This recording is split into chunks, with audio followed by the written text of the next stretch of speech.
जय Hind. BPSC TRE 3.0 जैसा कि आपको मालूम है कि अब आधिकारिक तौर पर भी आपका डेट कंफर्म कर दिया गया कि 10 जून से एग्जाम होगा ही होगा। इसके बाद 24 अगस्त से टीआरई 4 भी होगा। ये बातें तय है। एस्टेट का जहां तक सवाल है, एक संभावित बताया जा रहा है कि मई लास्ट वीक या जून फर्स्ट वीक में ले सकता है। अभी उसकी चर्चा संभवतः आगे होनी चाहिए जब कंफर्मेशन हो जाए। तो सवाल ये उठता है कि टीआरई 3.0 40 से 45 दिन का समय आपके पास बचा हुआ है। अगर इसमें एक सीट आप अपना पक्का करना चाहते हैं तो बहुत सारी छोटी छोटी बातों पे आपको ध्यान देना होगा, क्योंकि इसमें बहुत सारे ऐसे अभ्यर्थी हैं जिनका कि जो टीआरई 1 में भी दिए होंगे, टीआरई 2 दिए होंगे, टीआरई 3 भी देने की स्थिति में होंगे, या बहुत सारे अभ्यर्थी टीआरई 2 में बैठे होंगे, टीआरई 3 देने की स्थिति में होंगे। बहुत सारे इसमें अभ्यर्थी ऐसे हैं जो कि लगातार 2 बार 3 बार उनको तैयारी करने का मौका मिला है। बहुत सारे ऐसे अभ्यर्थी हैं जिनको पहली बार इस टीआरई 3 में बैठ पा रहे होंगे। लेकिन जनरली इसमें वैसे अभ्यर्थी होंगे जिनका दोबारा या तिबारा चांस ही होगा, क्योंकि नए अभ्यर्थी जब एस्टेट हो जाएगा तभी जाकर के आपको टीआरई 4 में देखने को मिलेगा। कहने का मेरा ये आशा है कि टीआरई 3 में एक सीट आप अपना सुनिश्चित कर लें, क्योंकि टीआरई 4 में जैसे ही आप पहुंचेंगे, अगर 3 में नहीं हो पाता है, कंपटीशन लेवल डायरेक्ट आपका 2 लाख से 2.5 लाख बच्चे बढ़ जाना है वहां पर। इस बात को आपको समझना ही होगा। और रिजल्ट के लिए बहुत बातों पर रिजल्ट आपका निर्भर करता है। रिजल्ट इस बात पर निर्भर करता है कि आपका तैयारी का लेवल क्या है, अब तक आपने किस हिसाब से तैयारी किया है और तैयारी का लेवल कहां तक आपका पहुंचा है।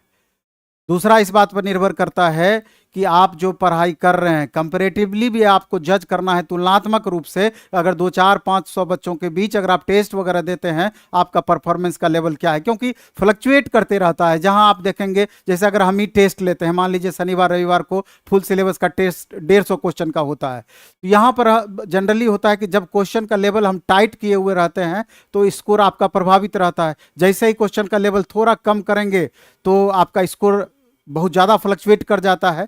तो यहाँ पर निर्भर करता है कि आपका रैंक कहाँ तक जाकर रुक जा रहा है। ये नहीं कि आज हम 10 के अंदर आ गए, 20 के अंदर आ गए और अगले दिन हम 400 के ऊपर चले गए, क्योंकि रैंक में बहुत ज़्यादा फ्लक्चुएशन नहीं होना चाहिए।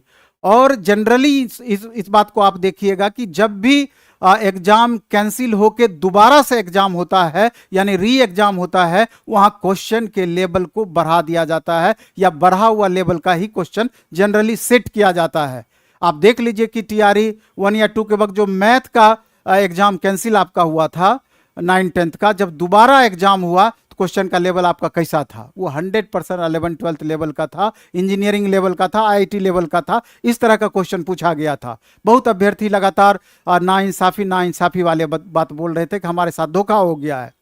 और क्वेश्चन भी आयोग हमेशा फ्लक्चुएट करते रहती है। आप टीआरई 1 का साइंस का उदाहरण ले लें, उस समय देखिएगा साइंस का क्वेश्चन कितना स्टैंडर्ड दिया गया था। टीआरई 2 में जाकर के उसका लेवल कम हो गया था अचानक। जनरली अगर अभी हम बात करें 1 to 5 हो, 6 to 8 हो, 9-10 हो, 11-12 हो, किसी का क्वेश्चन का लेवल कम नहीं है। 1 to 5 का भी है तो आप ये मानकर चलिएगा कि हमारा पीआरटी एग्जाम है, 1 to 5 का एग्जाम है, 8वां क्लास तक हम पढ़ाई कर लेंगे, हमारा काम चल जाएगा, ये संभव नहीं है। क्योंकि टीआरई 1 में 1 to 5 का क्वेश्चन देखिए, लगेगा कि सबसे ज्यादा टफ क्वेश्चन उस 1 to 5 का ही पूछा गया था। इसलिए करके अगर 12 क्वेश्चन 15 क्वेश्चन ही किसी सब्जेक्ट से पूछा जाता हो, या किसी सब्जेक्ट में 40 क्वेश्चन सेम सब्जेक्ट में पूछा जाता हो, पढ़ना आपको उतना ही है, पढ़ना उतना ही गहराई के साथ है, पढ़ना उतना ही लेवल के साथ है। क्योंकि अगर उससे कम रहेगा तो आपका रिजल्ट की संभावनाएं हमेशा धूमिल होते रहेगी, संभावनाएं हमेशा कंफ्यूजन मोड में बना हुआ रहेगा। इसलिए परफॉर्मेंस को हमेशा लगातार बढ़ा करके आपको रखना ही होगा, तभी जाकर के आप रिजल्ट का होप कर सकते हैं।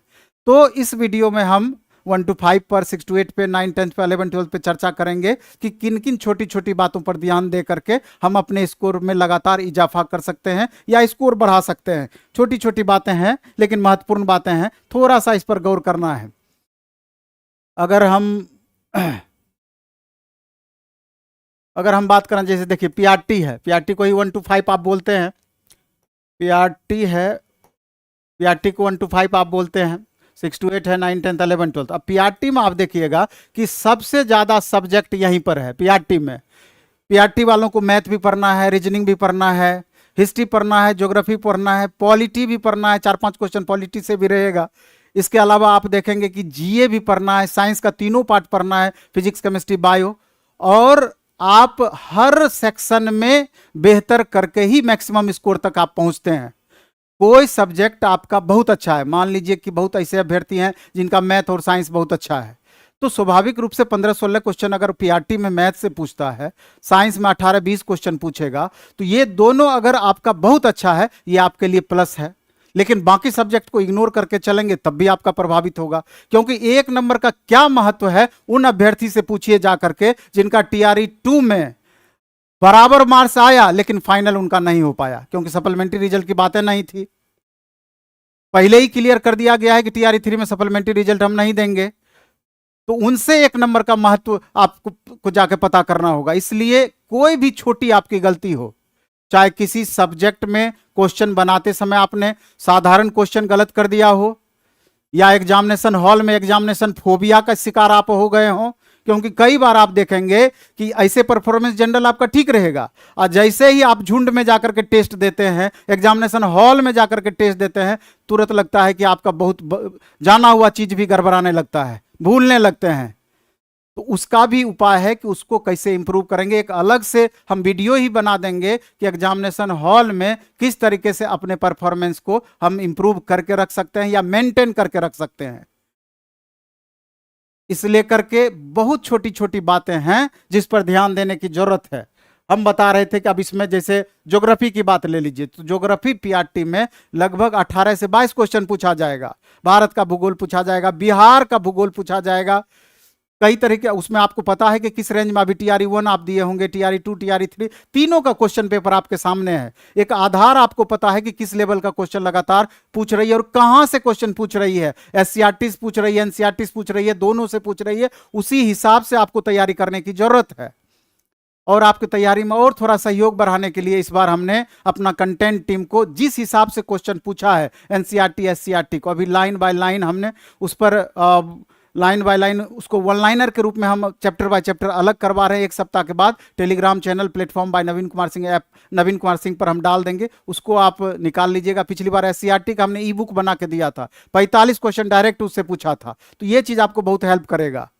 और अभी टीआरई 3.0 के लिए बाकी का तो नहीं, 2 सब्जेक्ट का, एक 1 to 5 का, दूसरा 6 to 8, 9, 10 मैथ का अमरजीत सर के द्वारा, तो ये 2 सब्जेक्ट का फास्ट रिवीजन कोर्स 40 दिन का दिया है। चूंकि बच्चे लगातार बोल रहे थे कि सर थोड़ा ये कमी रह गया, थोड़ा वो कमी रह गया, कि हमको एक बार फास्ट रिवीजन टाइप से एससीईआरटी, एनसीईआरटी बेस्ड पढ़ा देते तो हमको फायदा मिल जाता।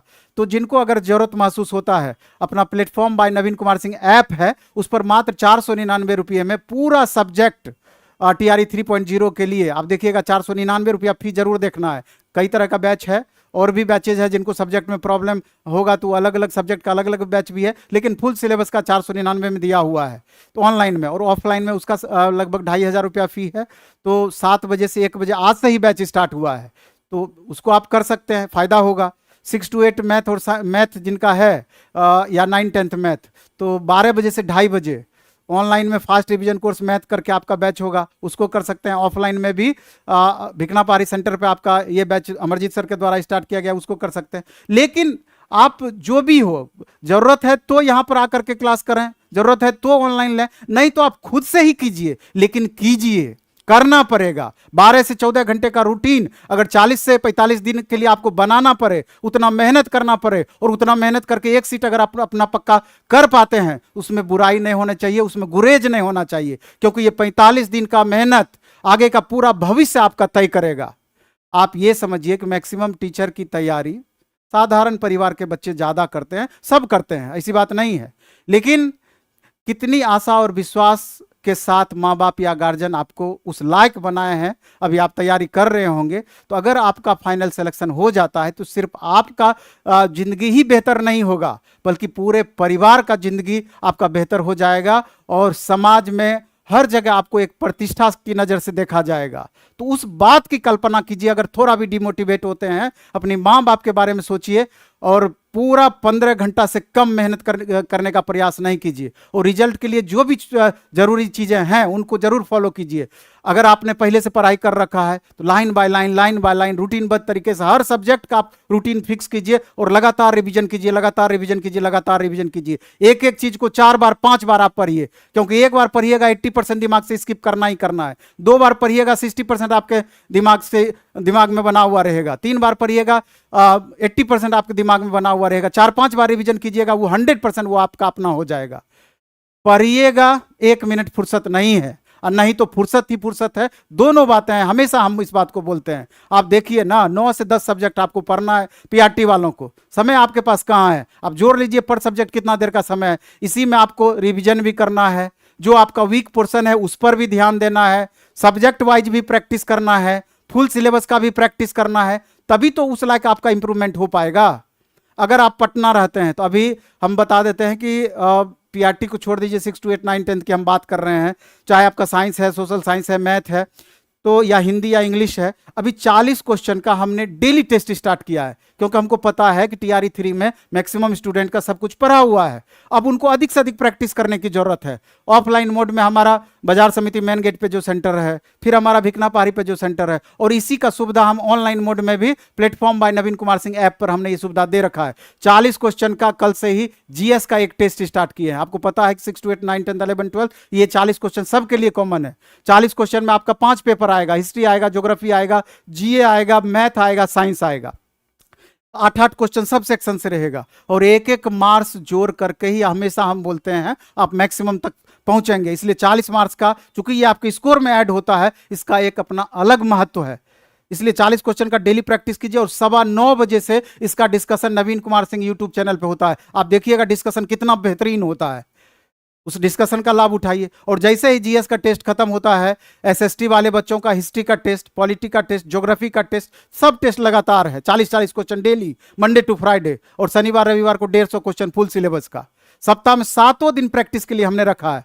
जिनका साइंस है, साइंस एंड मैथ है, तो 40 क्वेश्चन का साइंस का डेली टेस्ट, मैथ 40 क्वेश्चन का डेली टेस्ट शनिवार रविवार को, फिर फुल सिलेबस का टेस्ट, हिंदी का 40 क्वेश्चन का डेली टेस्ट, इंग्लिश का 40 क्वेश्चन का डेली टेस्ट। करिए ना, कितना आप प्रैक्टिस करते हैं। और ये सब जरूरी है, प्रैक्टिस करना ही पड़ेगा। खुद से कीजिए या किसी बुक के माध्यम से कीजिए, जैसे करिए, आपको बेहतर कंटेंट की जरूरत है। और अपने यहाँ का जो सेट होता है उसका 20 से 30% हम पहले से लेवल आपका बढ़ा कर रखते हैं। अगर हम बहुत आसान क्वेश्चन सेट कर दें, या जिस लेवल का एग्जाम होना है उसी लेवल का सिर्फ सेट करें, आप मैक्सिमम क्वेश्चन बना लीजिएगा, बहुत बड़ा तीर नहीं मार दीजिएगा। क्वेश्चन इस लेवल का हम डालते हैं कि एग्जाम हॉल में 5 से 10 क्वेश्चन भी उससे अगर आपका पकड़ में आ गया तो वो क्वेश्चन आपको भीड़ से अलग कर सकता है, वो क्वेश्चन आपको भीड़ से अलग कर सकता है। क्योंकि 1 नंबर का क्या महत्व है अभी हमने चर्चा किया है। इसलिए इन छोटी छोटी बातों पर ध्यान दे करके अपने परफॉर्मेंस को इंप्रूव करना है। और प्रैक्टिस सेट का जहां तक सवाल है, प्लेटफॉर्म का जो रुक्मिणी पब्लिकेशन से बुक आती है, इस महीने के लास्ट में, मैथ का तो कल या परसों से मिलना स्टार्ट हो जाएगा, लेकिन बाकी प्रैक्टिस वर्कबुक इस महीने के लास्ट वीक तक में आपका, या अगले महीने फर्स्ट वीक तक में आपको मिल जाएगा। और डेली एक सेट बनाइए। और इस बीच में आपको जो भी लगता है अभी भी कि मैथ में ये टॉपिक में हमको दिक्कत रह गया, साइंस में इस टॉपिक में दिक्कत रह गया, इसके बाद एसएसटी में इस पेपर में इस टॉपिक में हमको दिक्कत रह गया, खूब मेहनत उस पर कीजिए, अपने से भी कीजिए। एनसीईआरटी का सब बुक अपने पास रखिए, खूब मेहनत कीजिए। देखिए रिजल्ट कैसे नहीं होगा, क्योंकि अगर आप इसी का तुलना, अभी कंपटीशन लेवल आपके फेवर में है। आप देख लीजिए 1 to 5 हो, 6 to 8 हो, 9 10, तो 6 to 8 में सबसे ज्यादा कंपटीशन है, लेकिन बाकी में सब में फेवरेबल है। आप तुलना कीजिए बिहार एसएससी से। बिहार एसएससी में 12,100 पोस्ट के लिए 25 लाख बच्चे फॉर्म भरे हुए हैं। 5696 एएलपी की वैकेंसी रेलवे में आई है। 19 लाख बच्चे फॉर्म भरे हुए हैं। 100 गुना 150 गुना वहां कंपटीशन है। तो आप समझ सकते हैं उसके तुलना में 5 गुना 10 गुना 8 गुना कंपटीशन है, कुछ नहीं है। ऐसा मौका आपको दोबारा नहीं मिलना है। टीआरई 3 के बाद टीआरई 2 में 2.5 लाख बच्चे भर जाएंगे, और टीआरई 4 के बाद टीआरई 5 आएगा कि नहीं आएगा, फिर अगले 5 साल के बाद आएगा, कोई गारंटी इसकी नहीं है। इसलिए जितना अधिक मेहनत करना पड़े करेंगे, और एक सीट अपना पक्का करने का प्रयास करेंगे। यही चीज आपका 9 10 11 12, किसी का क्वेश्चन का लेवल कम नहीं है। सबके लिए क्वेश्चन का लेवल आप 6ठा 7वां 8वां से लेके आपको 12वां तक पढ़ना ही होगा। 10वां तक से 80% 90% क्वेश्चन आएगा, 10 to 20% क्वेश्चन 11 12 से भी घुस करके पूछ सकता है, इस बात को ध्यान रखना है। और 11 12 वाले पीजीटी के जो छात्र हैं, अगर उनको टीआरई 4 देना है तो मंडे से पीजीटी टीआरई 4 का बैच स्टार्ट हो रहा है। वो कंप्लीट 11 12 एनसीईआरटी पर बेस्ड होगा। कुछ मैथ का हो गया, फास्ट रिवीजन कोर्स टीआरई 3 के लिए भी ला रहे हैं 11 12 का, फिर फिजिक्स का फास्ट रिवीजन कोर्स ला रहे हैं, ज्योग्राफी का या और कुछ अन्य पेपर का भी फास्ट रिवीजन कोर्स आ जाएगा। उसके लिए अलग से भी एक वीडियो हम दे देंगे, नहीं टेलीग्राम देखते रहिएगा, आपको पता चल जाएगा। तो मेरा ये कहना है, पढ़िए, पढ़ना ही आपका एक अंतिम विकल्प है। इसलिए कर्क बाबू खूब अच्छे से पढ़िए, खूब मन से पढ़िए, और एक सीट आप अपना पक्का करके अपने परिवार का, खुद का, जीवन को एक नई दिशा प्रदान कीजिए। और ये संभव है, असंभव कुछ भी नहीं है। इस वीडियो में हम इतना ही रखेंगे। कोशिश करना है कि जो भी बातें हम बोले हैं थोड़ा सा ध्यान देना है। रूटीन कैसे, क्योंकि अभी आप देख लीजिए मोबाइल में जितना आप लाभ लेते हैं उससे डिस्ट्रैक्शन भी होता है। ये आप पर निर्भर करता है, पर्टिकुलर पर्सन टू पर्सन अलग अलग निर्भर करता है। इसलिए करके आपको ध्यान देना है कि मोबाइल के डिस्ट्रैक्शन से थोड़ा सा बचना है।